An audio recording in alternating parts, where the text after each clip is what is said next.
నమస్తే. ఇక తెలంగాణ రాష్ట్రంలో పరిస్థితులు ఎలా ఉన్నాయి ప్రస్తుతం? ప్రభుత్వం రాష్ట్రాన్ని సంక్షేమం దిశగా, అభివృద్ధి దిశగా తీసుకెళ్లేటటువంటి ప్రయత్నాలు చేస్తది.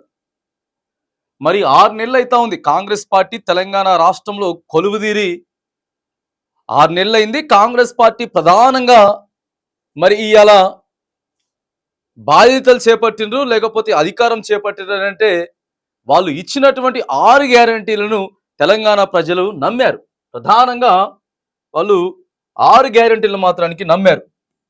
ఈ 6 గ్యారంటీల వల్లనే కాంగ్రెస్ పార్టీ అధికారంలోకి వచ్చిందన్న విషయం తెలుసు. కానీ మరి ఎంతవరకు 6 గ్యారంటీలను మరి ఇస్తా ఉన్నది, తర్వాత గత ప్రభుత్వం కంటే ప్రజలు ఏదైతే విశ్వసించి ఓటు వేసిర్రో మరి ఆ ప్రభుత్వం పరిపాలన నడిపిస్తుందా లేదా, మరి పాలన ఎలా ఉన్నది?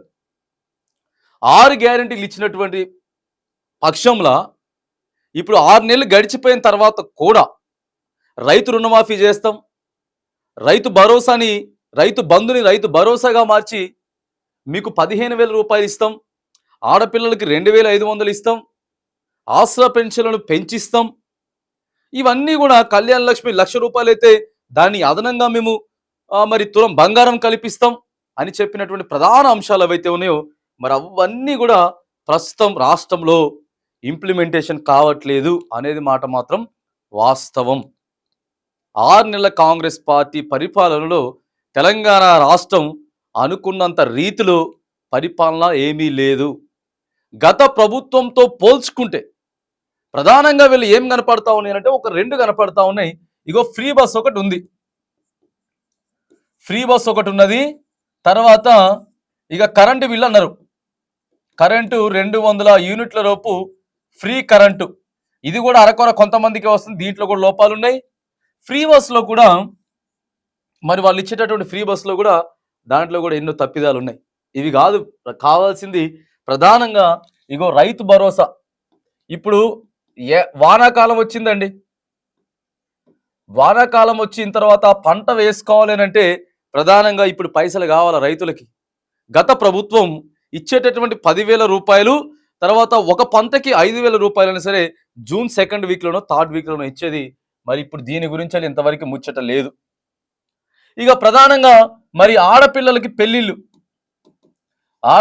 పెళ్లిళ్ళు అయితే ఇంతకు ముందు 1,00,000 రూపాయలు ఇచ్చింది గత ప్రభుత్వం. 3 to 4 monthsలో 1,00,000 రూపాయలు వచ్చినాయి.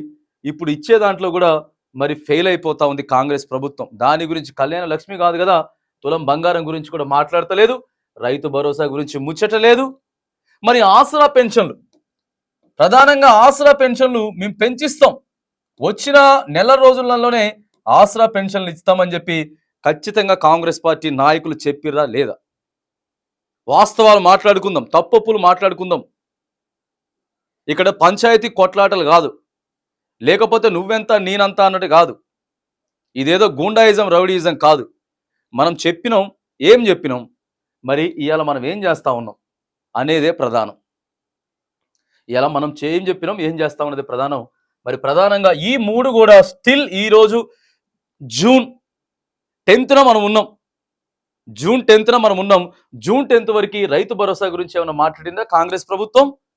లేకపోతే కళ్యాణ లక్ష్మికి ఇచ్చేటటువంటి 1,00,000 రూపాయలతో పాటు తులం బంగారం గురించి ఏమైనా మాట్లాడిందా కాంగ్రెస్ ప్రభుత్వం, రాష్ట్ర ప్రభుత్వం? లేదా పెంచేటటువంటి పెన్షన్దారుల గురించి ఈ రోజు వరకు ఏదైనా స్పష్టమైనటువంటి మరి మాట వైఖరి ఉన్నదా రాష్ట్ర ప్రభుత్వం దగ్గర నుంచి? ఆలోచన చేద్దాం.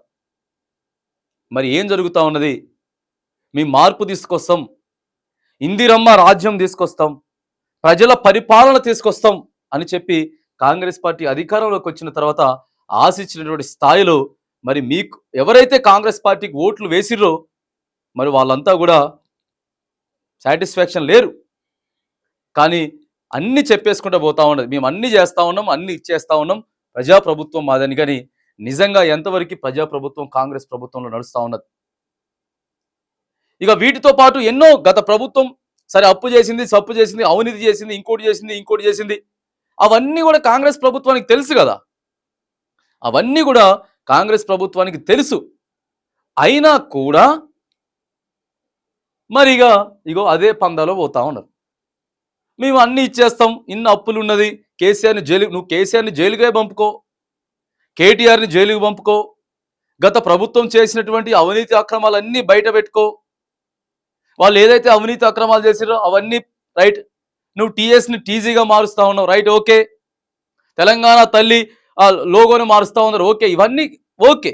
కానీ మరి ప్రజలకు చెప్పినది ఏంటి, ఏం ఇంప్లిమెంటేషన్ అవుతా ఉన్నాయి అనేది మరి ప్రధానంగా చేయాల్సినటువంటి అవసరం ఉన్నది. మరి కాంగ్రెస్ ప్రభుత్వం అనుకున్నటువంటి స్థాయిలో పోవట్లేదు. మేము బెల్ట్ షాపులు తీసేస్తాం, ఆ బెల్ట్ షాపులు అలాగే కొనసాగుతూ ఉన్నాయి.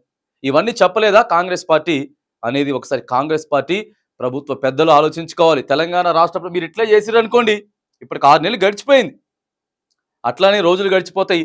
మళ్ళీ ప్రభుత్వం మారినప్పుడు తీవ్ర వ్యతిరేకత వస్తుంది, ఖచ్చితంగా తీవ్ర వ్యతిరేకత వచ్చినప్పుడు మరి మీరు గద్దె దిగిపోయేటటువంటి పరిస్థితి ఉంటుంది.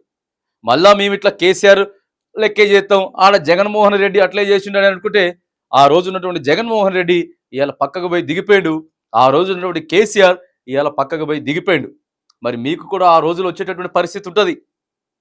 6 గ్యారెంటీలు అని చెప్పి మహా ఇష్టానుసారంగా మరి మీరు చేసుకుంటా ఏవి ఇయ్యనటువంటి పక్షంలో ఆసరా పెన్షన్ స్టిల్ ఇవాళ వరకు రాలేదండి.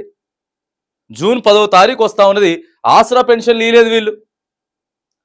వానాకాలం వస్తూ ఉంది, రైతులు పంటలు పండించుకోవాలి, వర్షాలు పొలాలలోకి పోతా ఉన్నారు, ఇంతవరకు రైతు భరోసా గురించి ముచ్చట లేదు. ఎంతో మంది ఆడబిడ్డల పెళ్లిలైనవి ఈ 6 నెలల్లో, ఒక ప్రణాళిక లేదు. ఇక చాలా కూడా చెప్పారు, కానీ ఆశించినటువంటి స్థాయిలో చెప్పినటువంటి స్థాయిలో కాంగ్రెస్ ప్రభుత్వం 100కి 100% ఫెయిల్ అయిపోయింది, పక్కా ఫెయిల్ అయిపోయింది. సరే ఇన్ని రోజులు ఎన్నికల కోడ్ ఉంది, ఎన్నికలు జరిగినాయి, మేము బిజీగా ఉన్నాం అని చెప్పి అనుకుంటే మాత్రానికి మరి ఈ జూన్ మాసం నుంచైనా సరే ఇవన్నీ ఇచ్చేదానికి కాంగ్రెస్ పార్టీ ముందుకు పోవాల. మరి 6 నెలల కాంగ్రెస్ పాలనలో మాత్రానికి ప్రజలు ఎవరూ కూడా సంపూర్ణమైనటువంటి విశ్వాసంతో కానీ సంపూర్ణంగా కానీ సంతోషంగానే లేరు. మరి కాంగ్రెస్ పార్టీ ఏదైతే మేము మార్పు తీసుకొస్తామని చెప్పినటువంటి దిశగా ఇవాళ అధికారంలోకి వచ్చిందో ఆ మాటల ప్రకారం ముందుకు పోవాల్సిన అవసరం ఉన్నది. ఆ మాటల ప్రకారం ముందుకు పోకుండా మేము ఇట్లే చేస్తాం అట్లే చేస్తాం అంటే మళ్ళీ కేసీఆర్కి పెట్టిన గతే, కేటీఆర్కి పెట్టినటువంటి పరిస్థితే, పక్కన నుండి జగన్మోహన్ రెడ్డికి పెట్టినటువంటి పరిస్థితి మనం అన్ని చూస్తూ ఉన్నాం. ఇప్పుడు అధికారం ఎవరికి శాశ్వతం కాదు, ఇగో ఖచ్చితంగా కూడా మళ్ళా మీరు ఓటమి చవిచూచినటువంటి పరిస్థితి ఉంటుంది. అందుకే ముందుగానే ఇవన్నీ ఏవైతే ఉన్నాయో మీరు ఇచ్చినటువంటి గ్యారెంటీలు ఒకదాని తర్వాత ఒకటి ఎప్పుడైతే మీరు ప్రజలకు ఇచ్చే ప్రయత్నం చేసి అప్పుడు ఖచ్చితంగా నిరూపించుకుంటారో ఇగో అప్పుడు మళ్ళీ అవసరమైతే మళ్ళీ నెక్స్ట్ టైం కూడా కాంగ్రెస్ పార్టీ అధికారంలోకి వచ్చేటటువంటి ప్రయత్నం చేస్తూ ఉంటారు. కాబట్టి గ్రామ స్థాయి నుంచే ప్రజలు వాస్తవంగా మాట్లాడుకుంటా ఉన్నారు, రేవంత్ సర్కారు గురించి కాంగ్రెస్ పార్టీ గురించి మాట్లాడుకుంటా ఉన్నారు. కాబట్టి మరి ఇవన్నీ తుడిచిపెట్టుకొని పోవాలంటే మాత్రం మీరు ఖచ్చితంగా 6 గ్యారెంటీలు ఇచ్చే దిశగా ప్రయత్నాలు చేయాలి తప్ప ఇక ఉత్తగానే సీట్ల మీద కూర్చొని మైకుల ముందు కూర్చొని మీరు ప్రెస్ మీట్లు ఇచ్చుకుంటా అంతా బాగానే ఉంది, అంతా సఖ్యంగా ఉంది అని చెప్పుకుంటే మాత్రానికి ఇగో మీరు పప్పులో కాలేసినోళ్ళే అని చెప్పి కూడా మనం రాష్ట్ర ప్రభుత్వానికి మరి కాంగ్రెస్ పార్టీకి హెచ్చరిస్తా ఉన్నాం.